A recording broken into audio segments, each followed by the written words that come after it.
Hey everyone, thanks for coming. This is the beginning of our 2-minute warning. I just want to mention again for anyone that didn't hear, we now have a reporter microphone for questions. So when you have questions following the mayor and Dr. Haley, if you would please go to that microphone right there to ask them. That way all your viewers will be able to hear it as it's connected to the mute box. And we have about now 1.5 minutes until we begin. Thank you.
Hello, good morning. Thank you for joining us today for this important update on COVID-19. Joining me today is Dr. Leon Haley, the CEO of UF Health. In addition, I'd like to recognize several people in our audience, Council Vice President Sam Newby, Councilman Ron Salem, and Terrence Freeman. Thank you all for being here today. Thank you for all of your roles as we battle COVID-19. I also want to thank Dr. Charles Moreland, Director of Community Affairs, and Stephanie Birch, Deputy CAO, for all of their work over the last year in testing and now vaccinating people. According to the latest data from the Florida Department of Health, there are 75,178 cases of COVID-19 in Duval County, 816 deaths, and an overall cumulative positive testing percentage of 10.04%. Daily percent positive tests for Florida residents in Duval County are 8.54%. I continue to, and have since all of this started, speak regularly with our area hospital leaders, and while we are seeing a spike in cases, they report 496 current COVID-related hospitalizations in Duval County, which includes 114 ICU patients. You will be hearing more from Dr. Haley about this in just a moment, but we are experiencing an uptick as a community and the spread increases. Just a reminder of where we were and where we are now. When all this started in March, and even we were warned before, the country was largely in some form of a shutdown to protect our health systems based on models. Models that were new to all of us because this was a new event. And we worked our way through that. We were able to get back to some sense of normalcy, people going to work, wearing masks and being smart. But we always communicated with people, myself and our healthcare leaders, that until people are vaccinated, the virus is with us and we're going to have to figure out how to live responsibly, which means there's going to continue to be community spread risk, and it will likely happen based on behaviors. We saw that over the summer. We were still learning at that point in time, but our hospitals were able to handle the load over the summer. And we're experiencing it right now. And while they're handling it, it's important that people take this seriously. The mask is not a political statement. Every healthcare expert and hospital leader that I work with and talk to asks me and encourages me to keep the simple tool of masking when you're indoors and you can't practice social distancing in place. If you're someone that doesn't take this seriously, I mean, look, you can talk about risk factors and the likelihood that you end up in the hospital and the likelihood that it is deadly. But you hear these stories and you see these stories over and over again where people say, this can't and won't happen to me. And then tragedy comes to a family. So let's be smart and let's be responsible. As of this morning, the City of Jacksonville has been able to vaccinate more than 8,000 individuals at its 2 COVID-19 vaccine sites since opening to the public on January 11th. The city-sponsored locations have averaged 1,100 vaccines per day, and we stand ready to open more sites if is important, if the supplies are available. The Duval County Department of Health is responsible for the vaccine site at the Prime Osborne Center, and the State Department of Emergency Management intends to open an additional site at the Regency Mall in the near future. Again, that is the state of Florida. We'll be opening that site. We are fortunate to have a vaccine available so quickly. Many of you have expressed your frustration with the availability. Please understand that the City of Jacksonville does not control the supply chain and what's available. While the state of Florida determines who receives their weekly allotment and how much, they don't even know how much they will get on a week-to-week basis. At this time, we anticipate that the city will run out of its first dose of vaccines this Thursday by the end of the day. If you have received your first dose at either of our senior centers, that's the city centers, you will receive your second dose at the same location you received the first, 21 days or after your first injection. But to be clear, at this moment in time, those getting the original vaccination without additional supplies, we run out on Thursday, and at the end of day Thursday, we can no longer operate those centers for new vaccinations. We've made our state and federal partners aware that we have the capacity and the infrastructure in place to continue offering the vaccine and even expand locations. We've been extremely successful getting these vaccines to our most vulnerable individuals, and we stand ready to bring new sites online if needed.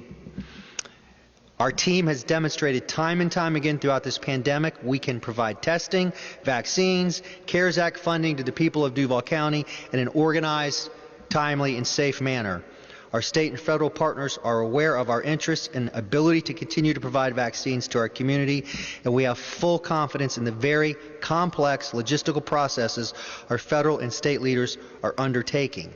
It's important that we stand together as a community, as a state, and as a country to work together to get these supplies out to people.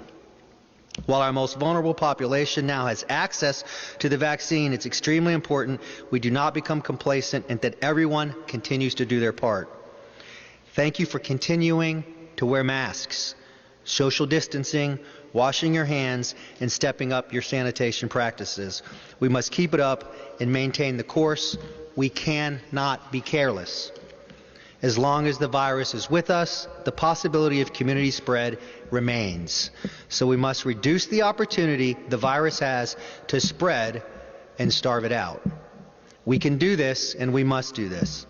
To go into a little more detail on availability of vaccines, the governor and the State Department of Emergency Management are notified every 7 days how many vaccines Florida will receive the following week, and this number has varied each time. For example, last week the entire state received 275,000 units of the vaccine. I hope this helps clarify why this is a very fluid situation. Obviously, at this pace, it could take months before most of us receive the vaccine. However, when it's your time, I strongly encourage you to take it.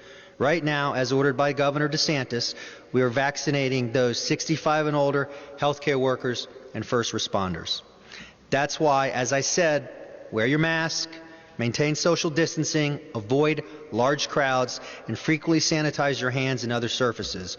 These simple steps remain our greatest tools in combating this virus right now. Now I'd like to bring up Dr. Haley, the CEO of UF Health Jacksonville, to talk more about what hospitals and our community are currently experiencing. Thank you, Mayor Curry. Appreciate the opportunity to come and talk with you today. Councilman Freeman, Newby, and Salem, we also appreciate you being in attendance today. I'm going to reemphasize one of the things that Mayor said, and I will keep reemphasizing as I talk through where the hospitals are today. I want you to continue to wear your mask, even for those of us who have been vaccinated, because until we can get to a point where a number of our citizens here in this community and beyond have been vaccinated, it is still critically important for you to wear your mask, socially distance, and of course, to continue to wash your hands and practice good sanitation practices. Let's go back just about a year ago to March 11th, right? The day the world seemed to stop. At that point in time, COVID was spreading dramatically. The NBA shut down, the NHL shut down, and hospitals were scrambling across this country to be able to find enough PPE and be protected well enough to take care of not only their patients in this newest disease, but as well as their employees.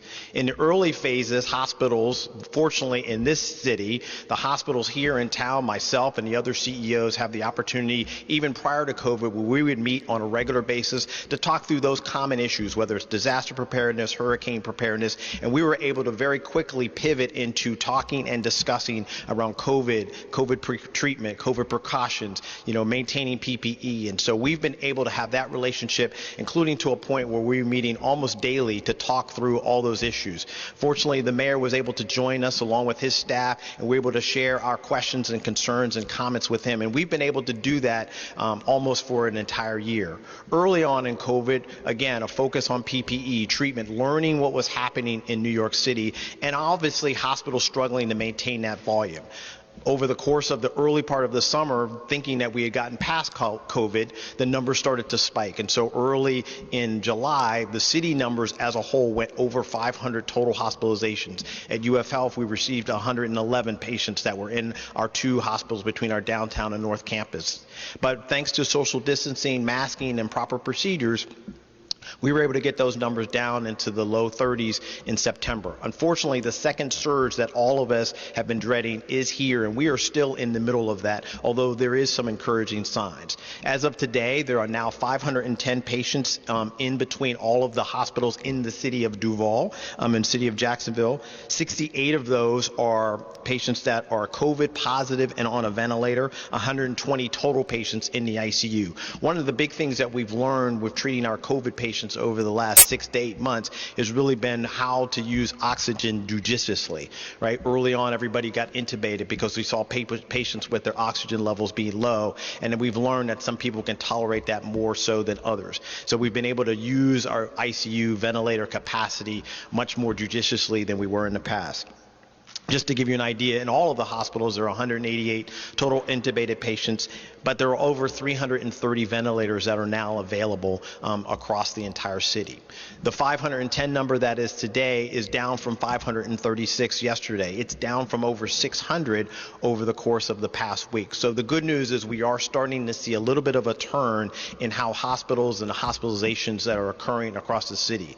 The mayor mentioned that the positivity rate in the city of Jacksonville is now an 8.4%. That's good because just as recently as 2 weeks ago it was 15%.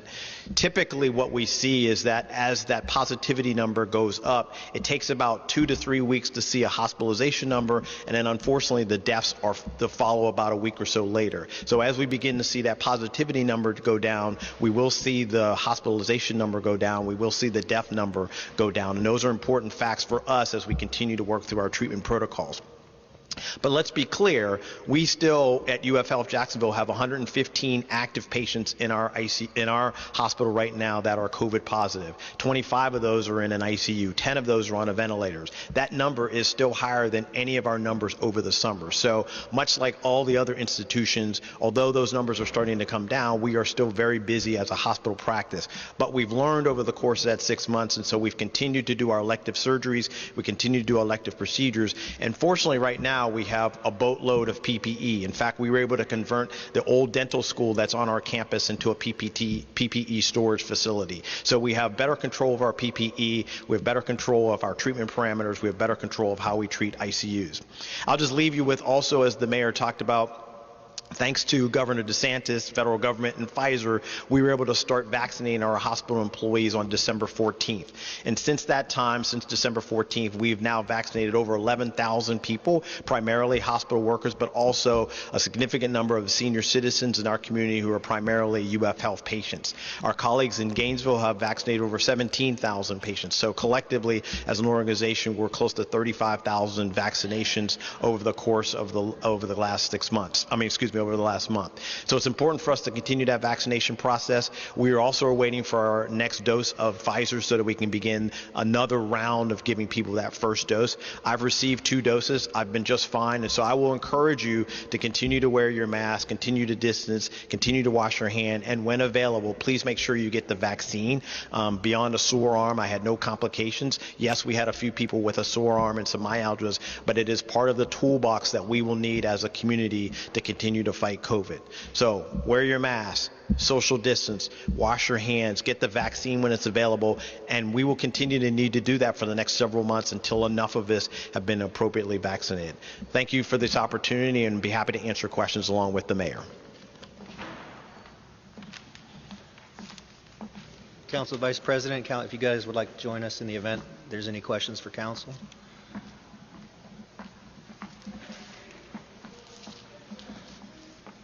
Anybody got any questions? I do. Can you hear me? All right.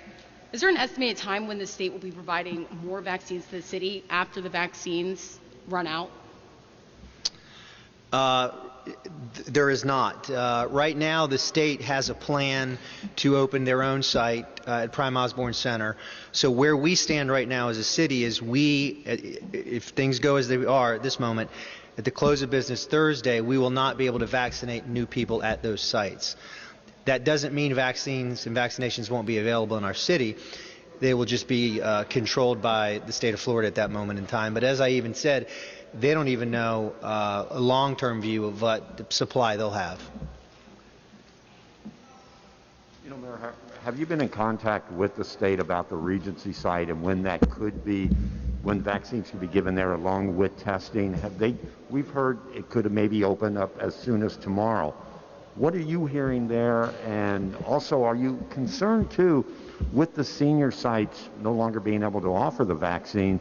There's going to be a lot of discouraged people out there. That seemed to have been a very successful program by doing it on the date of birth. And, you know, there have been lots of people that have taken advantage of that.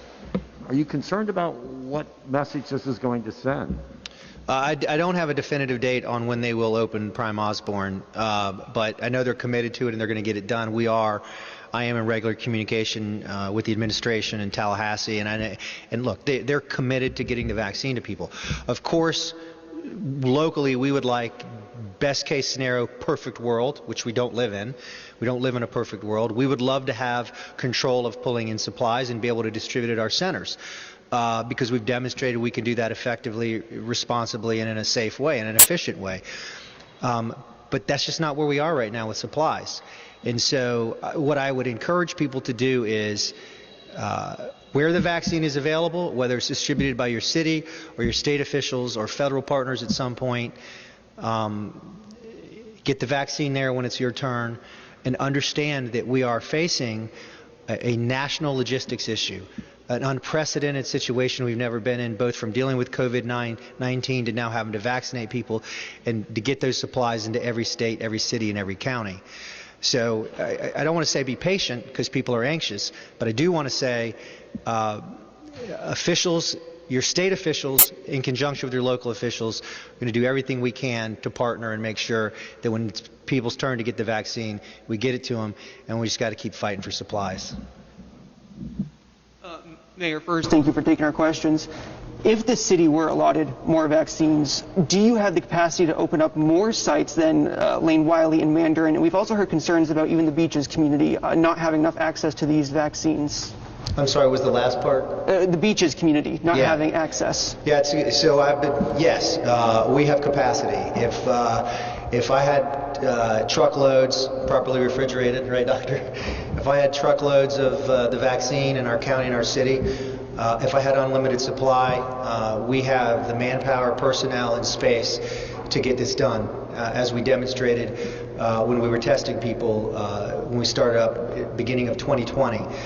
But again, I don't think that it's helpful at this point to point fingers, to say who should be doing what. The reality is we're trying to get a vaccine distributed to states all over this country, to cities and counties, and we're all just going to have to find a way to work together.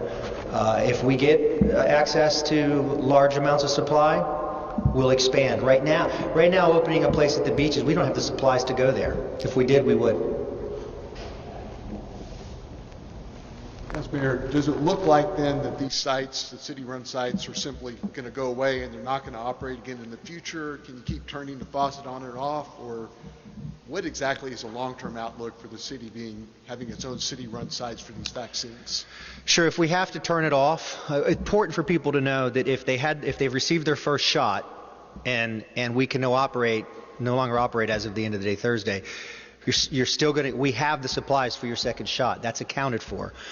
But if we have to turn the faucet off, as you stated it, Dave, we will be prepared to turn it back on if we get access to supplies. It's a fluid situation, and we're all just going to have to adapt, which is what we've done as a community since March of last year. For Dr. Haley, can you tell us what's happening with vaccines at UF Health? Are patients being given them, and has all of the staff received it? What's the situation there? Yeah, that's a great question. So much like the city, we have the same supply chain challenges with the state, or numbers from the state, but just in how we get that on a regular basis. So originally we were given just short of 20,000 doses, around 19,400 on December 14th, with the directive from the state to vaccinate our frontline healthcare workers, those directly involved in patient care, and we started that process. The governor then changed and added an executive order to add patients who are citizens that were older than 65. So since December 14th, we have been simultaneously vaccinating healthcare workers with their first dose, and we've already started on our second dose for the healthcare workers. We have vaccinated seniors that are associated with UF Health. So these are seniors that are basically our patients. We've been able to do that at our downtown campus, our north campus, and just recently we opened up 2 of our satellite clinics up at Wildlight, which is in Nassau County, and at Dunn Avenue. And so between those 4 sites, and we usually do them on a rotating basis, we've been vaccinating, again, sort of healthcare workers and seniors over 65. We would obviously like to extend that, but we have to wait until we get additional supply. We've only been given the first round of Pfizer and the second round of Pfizer. We have not been provided with any Moderna at this point in time, so we've asked for that, and so hopefully we will be able to receive that shortly. And then we have not gotten the second round of Pfizer. We too will be out of vaccine probably this week if we don't get a second round. Everybody who's gotten their first dose will get the second dose, but for sort of that starting with the next first dose for the next group of citizens, we won't be able to do that until we can get additional supply. When you say the patients that see the doctors at UF Health, so that's anybody that's been there, or how does that work, or who decides? So we've got, I can't remember the exact number, but we have about 40,000 patients in our database that are over 65. We've actually been reaching out to them directly. So we have an app called My UF Health where we reach out and say, if you would like the vaccine, we'd be happy to help you get you scheduled. And some people have to call, some people can do it off the app. So that's been our starting point. We've also tried to work with some of our staff members and some of their family members who are also patients of ours as well. Dr. Haley, this is also for you. Can you explain the role that UF Health and any hospitals in the area might play with distribution at some of the state or city-run sites? Can you explain how that works in the back end? Sure. So from the state's perspective, originally the state made a decision that they would receive 100,000 doses of Pfizer. They took the approach of selecting 5 hospitals across the state: UF Health here in Jacksonville, Advent Health in Orlando, Tampa General in Tampa, Jackson Memorial in Miami, and Memorial Memorial in Fort Lauderdale. Each of those hospitals were given basically an equal proportion. That was the 19.5 that I was asked to provide.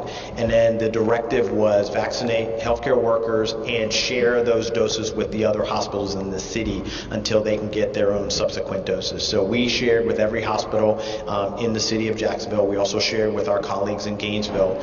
All of them then subsequently got some doses of the Moderna, depending upon what they had put in terms of their number of healthcare workers, which is what they received. We will provide them and have provided them with their second dose of the original Pfizer.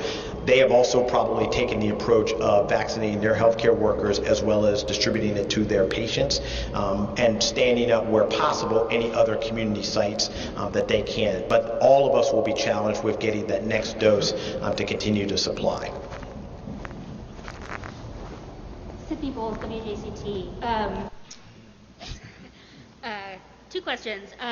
What ACA accommodations are being made at vaccine sites for people with disabilities? And relatedly, are there plans to administer vaccine shots to people in cars for folks who might have trouble standing for long periods of time? So we're still working, obviously on our sites we can take care of any patient with any disability in those unique locations. We have chosen at this point not to do patients in cars as of yet. We have been very strict about following the CDC guideline on the 15-minute monitoring period. We feel very comfortable with our current process. People can certainly drive up. We can help get them in, and we've been able to do that. Just this past Saturday, we vaccinated 1,100 seniors, including several of whom that are in their 80s and 90s, and we can make the appropriate accommodations. We generally have at least 1 or 2 physicians on site so we can monitor for any allergic reactions. So we have taken the approach that they can certainly drive up. We've made it easy for them. We have golf carts to come pick them up and make sure we can get people to where they need to be. But we've been very strict about monitoring them in our facility, make sure we can keep an eye on them. So we haven't taken the approach to do cars. I think once we can get more vaccine, and obviously as some of the other vaccines may not have the same monitoring period, then I think we can expand the way that we approach it. But we've taken the approach that everything is on site at this stage. Dr. Haley, do you know if anyone within U of Health has been detected with that variant strain detected over in the UK originally here in Jacksonville? Not that we're aware of. We do know that the strain is here in the state of Florida, really across the country. So we would expect that some of the people that are positive in our system probably have that strain, but we have not specifically tested for it. Yes, you can go back and do genetic mapping with it, but that's not a capability we have on campus. We'd actually have to send that to a state lab, and they would do that. So that's how they're able to know that that variant is here in the state. But most people are still approaching it. It's still COVID. We still have to take care of it in our conventional means as we know it. You need to worry from the perspective of all the indications that we've gotten so far from the strain in Britain, Brazil, and South Africa is that they spread more easily. They seem to be less virulent, and so in other words, their ability to cause disease and significant morbidity and mortality seems to be less, but it does spread faster. Which is why we will always emphasize, at least until we can have a significant number of our citizens vaccinated, you must wear your mask, you must do your distance, you must wash your hands. Those are still critically important since it does spread easier.